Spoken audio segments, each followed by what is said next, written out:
फिर दिन हुआ पुरानी रात का, करे सौ शुक्र हम खुदा की जात का, खुदा की जात का, नया फिर दिन हुआ। आज की आयत। अब आए खुदावन, मैं तेरी मिन्नत करता हूँ कि मेरी जान ले ले, क्योंकि मेरे इस जीने से मर जाना बेहतर है। यूना 4 बाब 3 आयत। अजीज़ों, अहले दानिश खुशियों को बढ़ाने और गम को कम करने का बेहतरीन फार्मूला पेश करते हैं, यानी ये कि खुशी को ज़रब दो, बढ़ जाएगी, गम परेशानी को तकसीम करो तो कम हो जाएगी। इस बारे खुदा के कलाम में भी बड़ी खूबसूरत बात लिखी है कि खुशी करने वालों के साथ खुशी करो और रोने वालों के साथ रो। वैसे भी किसी की खुशी में शरीक होना और गम में साथ देना इंसानियत का खूबसूरत रूप है। खुशी और गमी इंसानी ज़िंदगी के वो मौसम हैं जो किसी वक्त भी किसी पर भी आ सकते हैं। ये ऐसा मौका होता है कि हर किसी को अपनी खुशी में शरीक साथी की ज़रूरत पड़ जाती है और परेशानी में गम गुसार की ज़रूरत होती है। सियाने लोग इन एहसासात को महसूस करते हुए कहते हैं कि भले किसी की खुशी में शरीक होने से रह जाओ, मगर किसी के गम में शरीक होने से कभी पीछे ना रहो। अजीज़ों, बात हो रही है खुशी, गमी या परेशानी की। इधर नैनवा शहर और यूना नबी के बीच कुछ अजीब सी सूरत हाल चल रही है।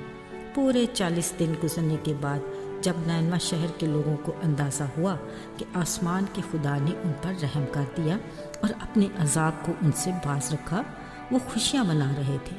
मगर यूना नबी शहर से बाहर बैठा इंतज़ार कर रहा था कि शहर अब बर्बाद हुआ कि अब हुआ।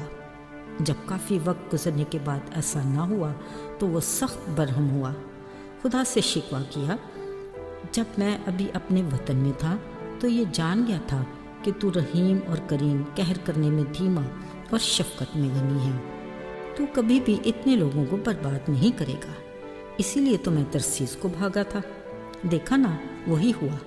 मैंने तेरे ही हुक्म से शहर के लोगों को कहा था कि 40 रोज़ के बाद तुम्हारा शहर बर्बाद हो जाएगा। अब देख ऐ खुदा, ऐसा हुआ नहीं।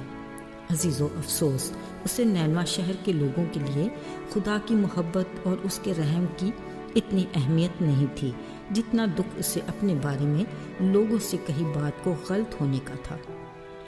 खुदा को यूना नबी के इस रवैये का बखूबी अंदाज़ा था। कहा, यूना, तू ऐसा नाराज़ क्यों है? क्या तू नहीं जानता कि तेरे मुनादी की बदौलत उन्होंने अपने बुरे कामों से तौबा की और मैंने भी रहम किया। अगरचे ये यूना नबी की नादानी, नासमझी और बेवकूफ़ी थी, फिर भी खुदा ने उसके बारे में सब्र किया और उसकी मायूस कुन कैफियत को बर्दाश्त किया। खुदा जो एक पुरखलूस दोस्त और शफीक बाप है, अब वो एक माहिर उस्ताद की तरह अपने और नैनवा शहर के रिश्ते को नाराज़ यूना नबी को समझाना चाहता था। इस बारे वो यूना नबी को एक तजर्बे के अमल से गुजारना चाहता था। इस वक्त नाराज़ यूना नबी शहर के बाहर एक छतर बनाकर उसके साए में बैठा था। अब उसे बस नैनवा शहर की बर्बादी का शिद्दत से इंतज़ार था। अचानक उसने देखा कि उसके पास एक कद्दू की बेल उगी, धीरे धीरे बढ़ी। इस हरी बेल ने उसके ऊपर ऐसा साया किया कि वो गर्मी की तकलीफ से बच गया।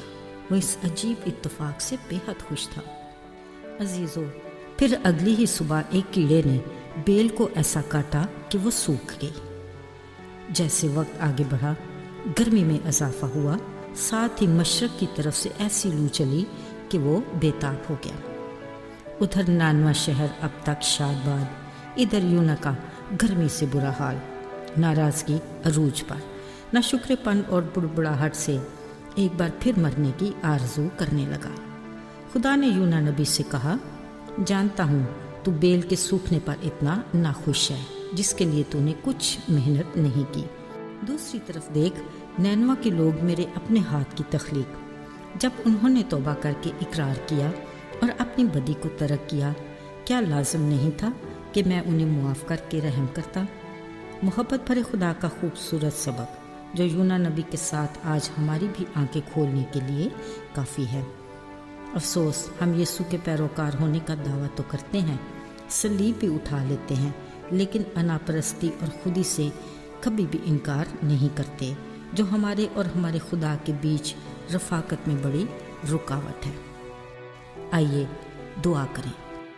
اے مہربان خدا باپ، تو نہایت تمجید کے لائق ہے، پر ہم تیرا جتنا بھی شکریہ ادا کریں وہ کم ہے۔